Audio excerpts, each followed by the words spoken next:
carry out these rituals, they put on these fish cloaks to connect themselves with the origins of knowledge. So the notion of the fishy origin of knowledge is very much alive for them. Okay?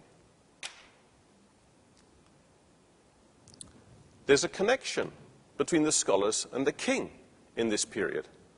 The scholars advise the king. The connection has some tensions. The king can banish scholars, but the scholars are close advisors. The king depends on them to do certain things correctly. This is an image of Ashurbanipal, who probably did actually know how to read and write. And he's carrying a work basket because he's involved in rebuilding Babylon. This kind of rebuilding ritual requires a lot of expertise. You have to know the proper procedures, you have to know the right days, the right order to do things, you have to know the right texts, the right lamentations, the right incantations. It's tremendously complicated to carry out this kind of act. Yet the kings had to do it all the time, and the kings depended on their scholars for this.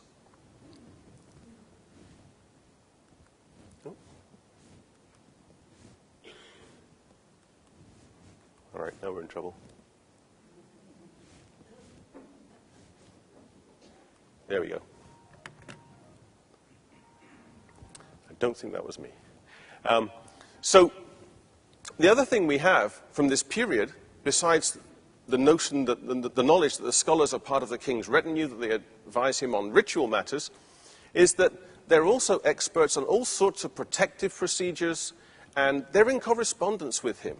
We have hundreds of letters from scholars to the king, and you can actually read them. If you're inspired this evening, you can go to Aurak, which is the open, richly annotated cuneiform corpus, which is one of the things that I run, and thanks to the generosity of Simo Parpala and all of the individual authors of the volumes, all 19 volumes, are on Aurak, and you can search them in translation. And this is just one that I picked more or less at random, partly because of the, not quite at random, when I lighted upon it, I was thinking of the Gilgamesh and the plant thing.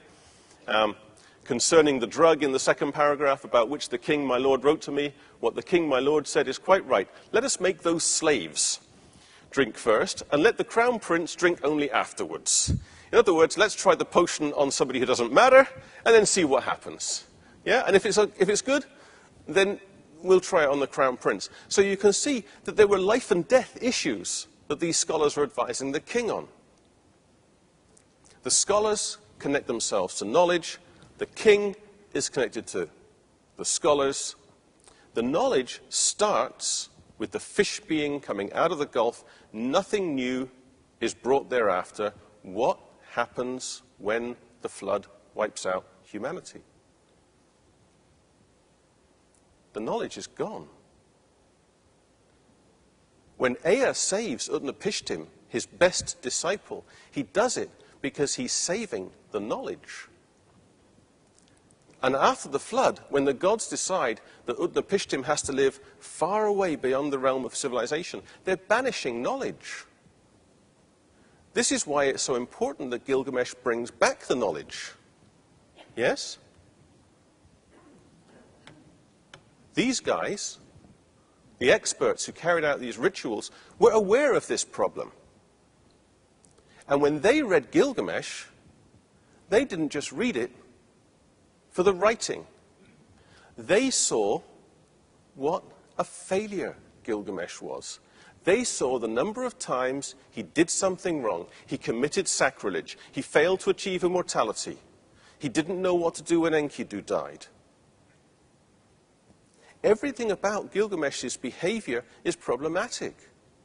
And if you think about it, there's a reason in these guys' heads, which is that Gilgamesh is a king in an age where there is no knowledge. The knowledge has become embodied in Utnapishtim far beyond civilization.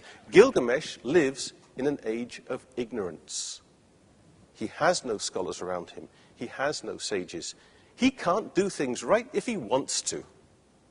And when he gets advice from Enkidu, it's often wrong. And one can make an argument, actually, that Enkidu is something akin to an advisor, a sage, and that Ur-Shanabi is something akin to the return of knowledge.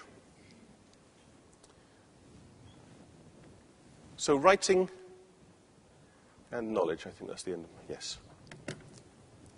So I just wanted to wrap up by sort of reviewing a few of the things that I've said and combining them with the last tablet, tablet 12, which I've left out of consideration here. And this is the tablet in which Enkidu goes to the netherworld. Gilgamesh, Enkidu, and the netherworld in Sumerian. This is a really problematic tablet. It doesn't belong organically in the narrative. People have had a hard time fitting it in. But I think there's a couple of ways in which one can fit it in if one thinks about the two things I've just discussed, Gilgamesh and writing and Gilgamesh and knowledge. So on the one hand, writing is a way for kings to establish their name, their fame, and their immortality. On the other hand, when Gilgamesh goes all the way to the end of the world and talks to the flood survivor and learns the story of the flood orally, verbally, he brings back that knowledge that he's gone all the way there to get. The story is encoded in writing and put in the walls. The story is fixed by being put in writing. It's preserved. So there's a contrast between the oral narrative in the flood and the written version which can survive. Writing becomes about the longevity of tradition, the survival of knowledge. And you can look at the story of the visit to the underworld in this light. You can say, you can't go to the underworld and come back. But Enkidu goes to the underworld and is summoned back, perhaps as a ghost, and talks about it. It's another place that the tradition is tenuous about because you can't see it, you can't go there, it's oral. So there's a connection between visiting the flood survivor and getting that knowledge and visiting the underworld. There's a kind of completeness about it. And there's one last story I will mention to wrap up with that reinforces some of this completeness. Because there is a tale about Adapa. And Adapa is this first sage, expert of Eridu, expert of Ea.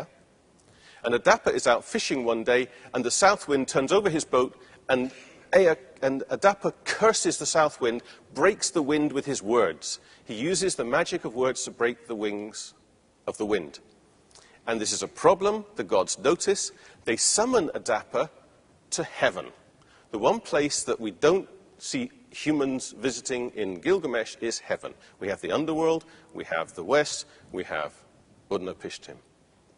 Adapa goes to heaven and is offered the bread of life and the water of life. The gods offer to make Adapa immortal. But Ea has preempted this. Ea tells Adapa, when you get offered this stuff, don't take it. Why? Because Ea is ahead of the gods. If Adapa goes to heaven and stays there, the knowledge stays there with him. So then, Gilgamesh has another dimension, because when you read it against Adapa, it's also a story of how knowledge was also almost lost, but was saved by Gilgamesh. So it's immortality, not just of Gilgamesh, but knowledge. And it's travels that are undertaken not just by Gilgamesh, but by the knowledge. You have to go and get it. You have to travel to learn. And on that note, I will end. Thank you.